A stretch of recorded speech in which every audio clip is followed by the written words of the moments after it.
Demo massa Asosiasi Pemerintah Desa Seluruh Indonesia, APDESI, berlangsung ricuh di depan gedung DPR Jakarta Rabu siang. Sejumlah massa aksi membakar spanduk hingga melemparkan batu ke dalam kompleks gedung DPR di Jalan Gatot Subroto, Jakarta. Bahkan massa masuk ke ruas tol dan sempat memblokade jalan. Dalam aksinya, massa mendesak revisi Undang-Undang Desa disahkan yang berisi kenaikan anggaran dana desa, peraturan pilkades, dan juga masa jabatan 9 tahun bagi kepala desa. Harus ada kepastian hari ini. Paling tidak ada undangan dari Ketua DPR RI untuk pemerintah, untuk membahas revisi undang-undang ini. Kalau ada undangan hari ini, maka kami akan sangat berterima kasih ketua-ketua. Petugas kepolisian dari Polres Metro Jakarta Pusat dan Polda Metro Jaya berusaha meredakan aksi massa. Dari Jakarta, Stephen Patinama, Seto Pratomo, Sadu Santo, iNews melaporkan.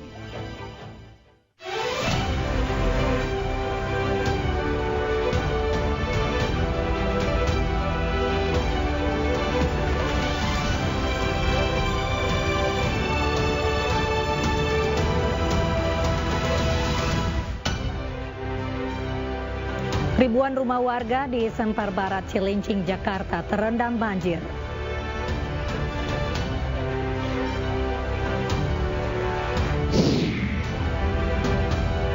Calon Wakil Presiden 2024 Mahfud MD resmi menyatakan mundur dari Kabinet Joko Widodo.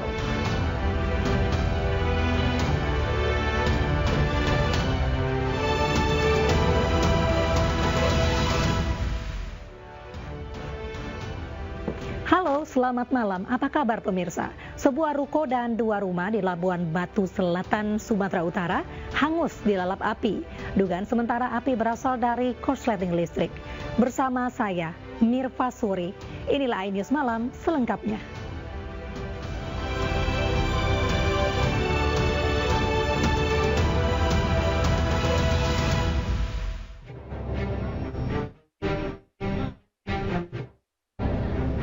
Kobaran api melalap sebuah ruko dan 2 rumah yang berada di sebelahnya. Peristiwa terjadi di pinggir Jalinsung Cikampek, Labuan Batu Selatan. Kejadian ini sontak menjadi tontonan warga setempat maupun pengendara yang melintas.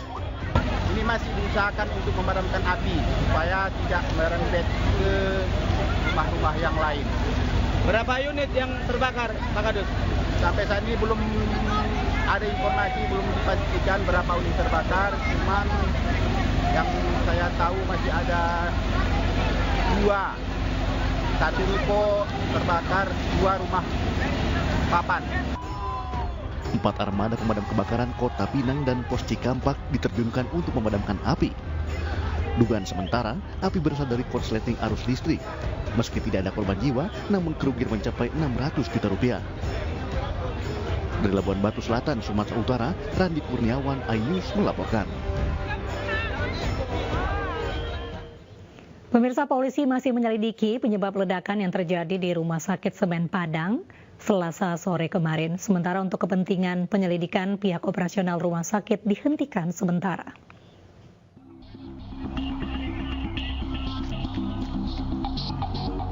Aparat kepolisian dari Polres Kota Padang bersama Ditreskrimum Polda Sumatera Barat menyelidiki penyebab ledakan yang terjadi di Rumah Sakit Semen Padang.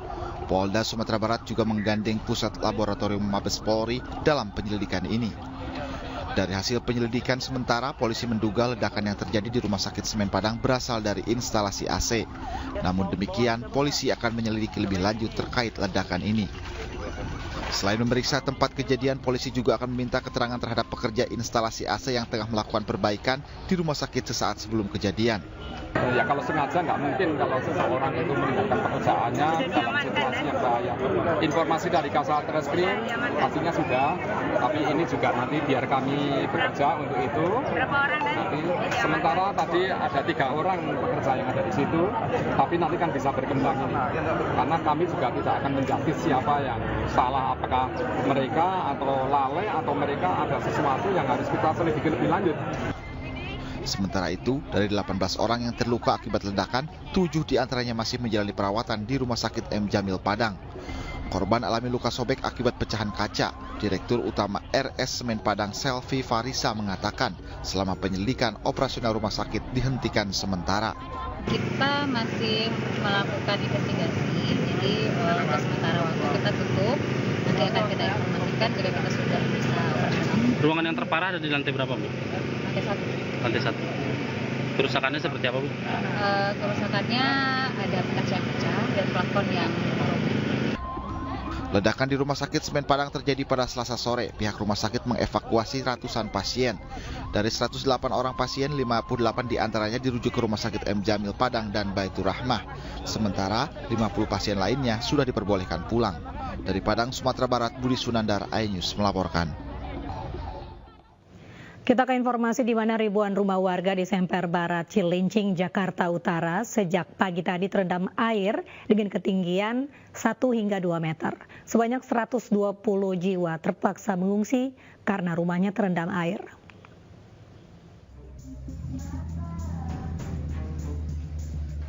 Hujan yang mengguyur DKI Jakarta sejak Selasa malam hingga Rabu pagi membuat ribuan rumah di kawasan Semper Barat, Cilincing, Jakarta Utara terendam banjir. Sejumlah kendaraan yang melintas mengalami mati mesin karena mesin sepeda motor terendam banjir. Air merendam pemukiman warga dengan ketinggian 1 hingga 2 meter. Sejumlah warga terpaksa harus dievakuasi oleh petugas Badan Penanggulangan Bencana Daerah. Hingga Rabu siang, tercatat sebanyak 120 orang warga yang rumahnya terendam banjir terpaksa mengungsi ke rumah susun Embrio Semper Barat, Cilincing, Jakarta Utara. Karena banjir rumahnya. Air udah masuk dalam rumah? Udah seruput tadi pas ditinggal. Seruput. Nah, itu perabotan rumah udah ada yang kerendam dong berarti? Banyak yang kerendam, baju-baju apa ya banyak. BPBD Jakarta Utara menyediakan perahu karet untuk melakukan evakuasi terhadap warga yang ingin mengungsi. 2 perahu karena banjir yang sangat tinggi, cukup tinggi lah sedadanya orang dewasa. Dan alhamdulillah dengan evakuasi selesai itu dengan korban, lansia, serta dan anak-anak. Dan alhamdulillah kita pindahkan ke titik pengungsi dari rumah korban sampai ke titik pengungsi rumah rusun Embrio. Tim BPBD masih siaga jika nantinya hujan deras kembali turun, maka ketinggian air yang merendam pemukiman warga akan kembali tinggi. Dari Jakarta, Sofyan Firdaus, iNews melaporkan. Pemirsa, viral di media sosial video seorang warga yang membentangkan spanduk di depan iring-iringan presiden diduga dianiaya oleh Pas Pampres. Warga membentangkan spanduk berisi dukungan untuk paslon Ganjar Mahfud.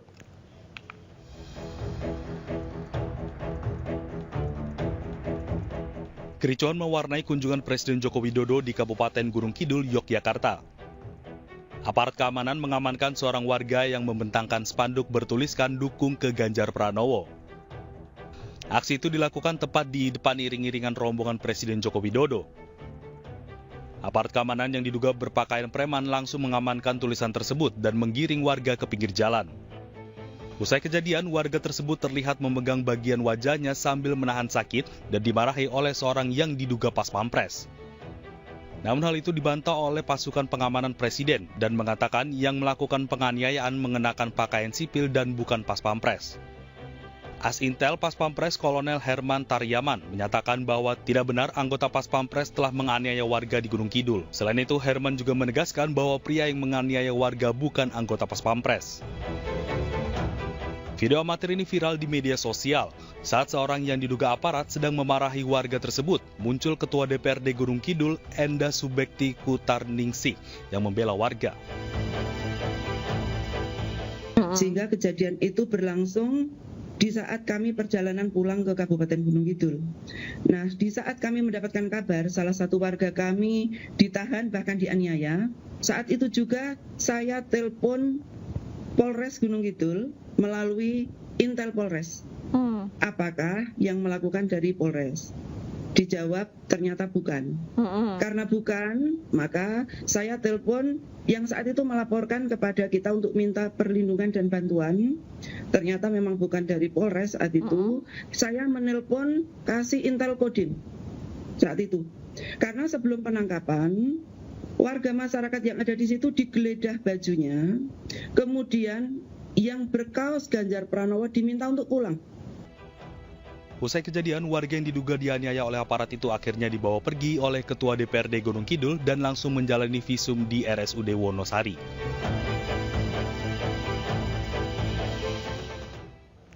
Ketua BEM UI nonaktif Melkisedek Huang diputuskan terbukti bersalah melakukan kekerasan seksual. Informasi selengkapnya usai jeda hanya di iNews Malam.